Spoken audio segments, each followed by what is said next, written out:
When you think of human history, you probably picture Homo sapiens standing triumphantly at the top of the food chain, the undisputed rulers of the planet. But what if that wasn't the case? What if, instead, we weren't alone? Picture a world where another species, not just any species, but Neanderthals, had won the evolutionary battle against us. What would that look like? Would the world be drastically different? Would we even exist at all? To answer that, let's rewind about 40,000 years. At this point, Homo sapiens and Neanderthals were coexisting, competing, and, yes, sometimes even interbreeding. But for reasons still debated, Neanderthals vanished, leaving us as the last human species standing. Some blame climate change, others blame warfare or disease, but what if things had gone the other way? What if Neanderthals had come out on top? First, let's talk about what made Neanderthals different. Unlike the stereotype of them being dumb brutes, they were actually highly intelligent, just in a different way. Their brains were slightly larger than ours, but their cognitive abilities may have leaned more towards practical survival rather than abstract thinking.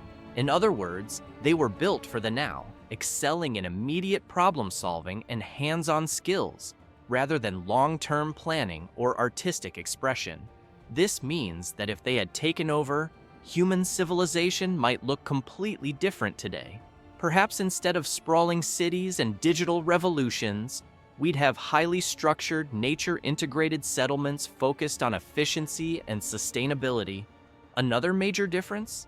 Their bodies. Neanderthals were shorter, stockier, and significantly stronger than us. Built to withstand harsh ice age conditions, they could endure brutal winters and rugged landscapes far better than Homo sapiens. If they had become the dominant species, it's likely that our world would be shaped around physical endurance rather than technological innovation.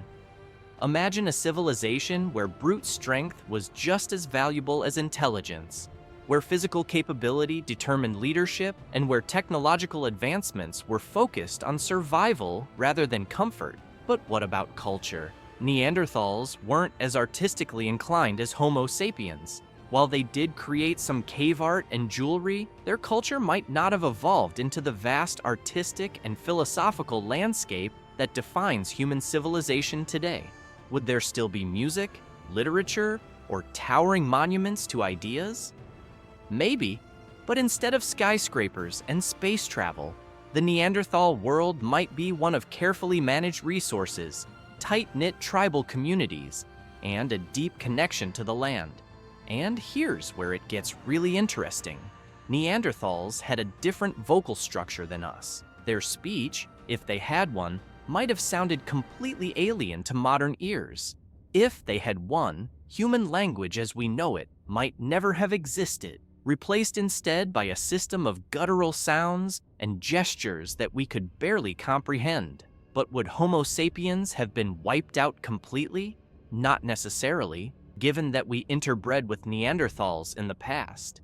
It's possible that a hybrid species could have emerged, one that combined our adaptability with their physical resilience. If that had happened, the world might not belong to Homo sapiens or Neanderthals, but to something entirely new. In the end, the question isn't just about what would have happened if Neanderthals had won. It's about what it means to be human at all. If they had become the dominant species, the entire definition of intelligence, civilization, and even humanity itself would have been rewritten. And maybe, just maybe, we'd be looking back at a different history, one where Homo sapiens were just another forgotten branch of the human tree. If you enjoyed this video, don't forget to subscribe and hit that like button.